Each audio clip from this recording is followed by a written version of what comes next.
E se liga que o assunto de hoje é Rebel Moon. O filme 2 já tá disponível na Netflix, chegou essa semana. Eu corri assistir essa continuação e também reassisti o filme 1. Então já valoriza meu esforço, largue seu like e se inscreva no canal, mano. Só assim você fortalece meu trabalho por aqui e tem sempre vídeos novos, tá? Seja de dicas de cinema, seja aí de análise de trailer, análise de filme, de série. Mano, tem muito conteúdo aqui no canal e muita coisa chegando também. Tá? Nesse vídeo aqui a gente vai destacar basicamente referências religiosas que esse filme trouxe. Referências também a obras como Duna, Star Wars e muitas outras obras. Então já vai lá, prepara a pipoca, se ajeita na poltrona e bora pro vídeo. Bom, e a parte 2 começa com a breve introdução dos acontecimentos passados. Se você não teve o prazer de assistir a parte 1, eu vim aqui e resumo pra você, cara. Em uma lua distante existe ali um grupo de fazendeiros responsáveis por fornecer grãos para o Império. Só que sobre a tirania aí de um almirante, bem sem vergonha e jaguara, ele chega num dia lá e diz, ó, eu quero todos os grãos, mano. Aí os fazendeiros dizem, pô, mas aí a gente vai ficar sem ter o que comer, não vamos ter força para a próxima colheita e muita gente vai morrer. E ele diz, não tô nem aí, mano, pode fornecer todos os grãos. Então esse almirante tem a brilhante ideia de deixar alguns soldados para monitorar esses fazendeiros e fazer com que eles trabalhem mais rápido e produzam esses grãos que ele precisa e vai dar uma voltinha com a nave. Só que nesse meio tempo, cara, dentro desse vilarejo tá presente a Cora, que é a personagem principal aí do filme da franquia de Rebel Moon.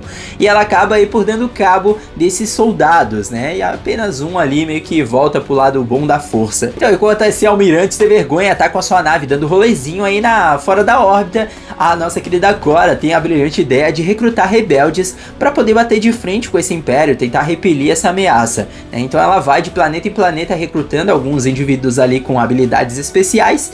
E eles até conseguem, né? No final do filme, da parte 1, eles acabam batendo de frente com esse almirante. E a luta final, ele acaba indo dessa pra melhor. Só que na cena pós-crédito, a gente vê que ele sobreviveu com a tecnologia da nave ali. E eles trazem ele de volta à vida. E aí o filme 2 parte exatamente dessa continuação, né? Iniciando aí, mostrando os acontecimentos, mostrando que os rebeldes voltaram lá pra vila, né? Pra trazer uma nova ameaça pra aquele povo. É basicamente isso. E aí, pra você que não tá ligado nas obras do Zack Snyder, ele sempre tem uma pegada de trazer referências religiosas, seja através de músicas, ou através de algumas cenas, né, ou frisando alguns elementos ali em cena, ou através da fotografia. Pois é, aqui não é diferente, cara. Na primeira cena de abertura da parte 2, a gente tem uma cena onde mostra o almirante sendo trazido à vida. O interessante é que ele tá numa maneira de crucifixo, ele tá com os braços abertos e mostra meio que ele dá palavras ali como se ele fosse um salvador, né? Ele dizendo que vai purificar aquele lugar, que ele vai trazer aí meio que a salvação, a limpeza daquele lugar. Então mostra meio que ele se coloca como um ser divino ali, como sendo o salvador realmente, né? Como se ele fosse mais importante do que ele é. E mais pra frente a gente vai ter aí a cena de batalha, né, entre esse povoado e o Império. E a gente vai ver aí que tem aquele robozinho que deu as caras no primeiro filme, que levou a costa dos soldados. E ele ficou meio recluso lá, né, e tal. E ele utiliza uma coroa que tem 2 chifres. E remete bastante aí aos cervos. E cervos são associados à pureza, né, como se fosse a pureza da natureza. E aqui, né, no final ali da batalha, ele acaba por quebrar esses chifres e ficando com uma coroa de espinhos. Então, naquele momento ele salva aquele povoado, ele ajuda, né, ele faz o bem ali e meio que torna ele como um salvador. Então, meio que o Zack Snyder quis dar essa meio que alusão de o vilão querer se colocar como salvador, mas na realidade o salvador tá ali no meio das pessoas. E isso fica mais claro ainda ao decorrer do roteiro, né? Porque a gente tem uma conversa desse robozinho com a Cora, onde no diálogo ele diz, cara, ele fica só observando tudo que tá acontecendo, toda a mobilização do povo, e ele só vai intervir realmente quando não tem outra solução. Então ele vai deixar o povo lutar por conta própria, e aí no final ele vai entrar ali pra realmente salvar as pessoas, quando ele realmente vê que não tem mais o que fazer, que realmente ele precisa intervir. Um outro ponto que chamou muita atenção também é a referência de Duna dentro de Rebel Moon. E se você não pegou, eu te explico, cara, relaxa. Em Rebel Moon aqui a gente tem, né, nessa parte 2, o povo meio que se preparando. Então, através do General Titus, eles montam estratégias, fazem barricadas, né, se armam, aprendem a usar armas, a se defenderem e tal, para poder repelir essa ameaça do Império.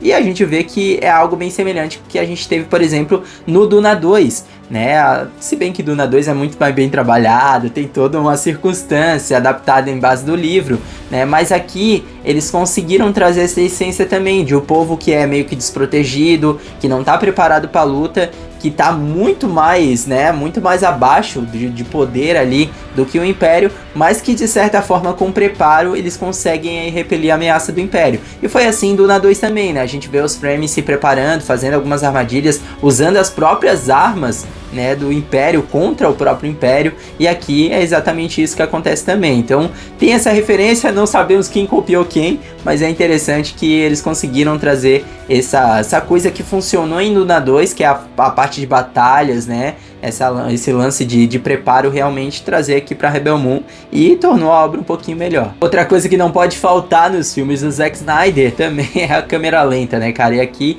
é o abuso total da câmera lenta, né? Então a gente tem cenas de ação, cenas de drama, seja para focar numa lágrima, seja para focar num discurso, seja para focar numa cantoria que não tem nada a ver com a cena. Então tem muita coisa aí que eles... Até na colheita, velho, quando o cara tá cortando o trigo, a câmera foca ali e dá aquela imersão, aquela coisa de câmera lenta.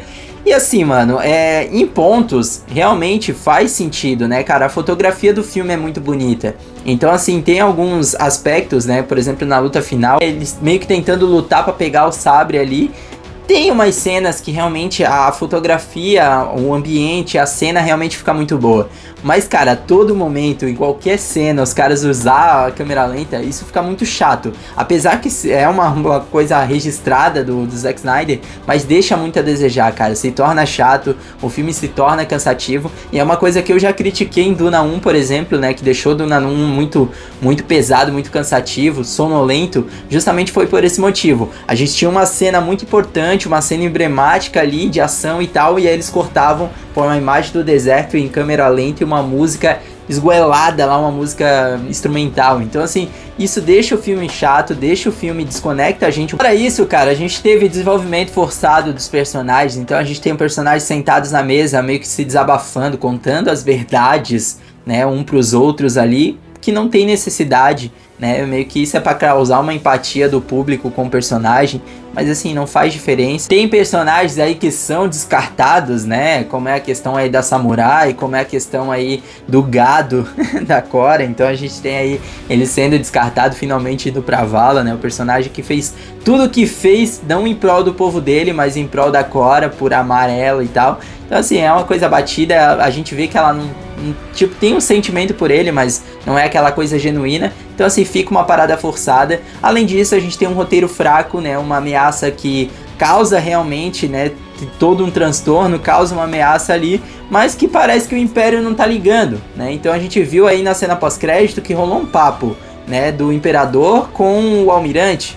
Só que aí no final a gente vê que, mano, o Imperador não tá nem aí pro rolê, né? Ele poderia ter aparecido, poderia trazer uma ameaça muito maior. E a gente sabe que se realmente o Império quisesse, ele simplesmente apagava da existência aquele planeta ali com o armamento que eles têm, né? Então, assim, é um filme que ele não tem pra que existir. Eles estão tentando insistir, construir uma franquia. E eu acho que vai vir aí uma parte 3 também, uma continuação, ou um derivado, um spin-off, com certeza vai vir. Mas é um filme então, assim, é um filme pipoca, cara. Se você não tem nada pra assistir, assista que você não vai perder o seu tempo. Realmente é um filme que tem alguma coisa a agregar, tem referências aí de obras que deram certo, de coisas que foram já aproveitadas em outros filmes, então pode se tornar repetitivo, mas por fim é um filme que você consegue assistir do início até o fim, sem problema. Vai ficar puto no final? Vai ficar meio zangado? Vai! Mas você vai conseguir assistir o filme como um todo. Agora comenta aí embaixo, o que você achou de Rebel Moon, cara? Que nota você dá pra Rebel Moon? Comenta aí embaixo. Assistiu a parte 1? Conseguiu assistir a parte 2? Comenta aí. Então é isso, te vejo no próximo vídeo. Eu fui e tchau!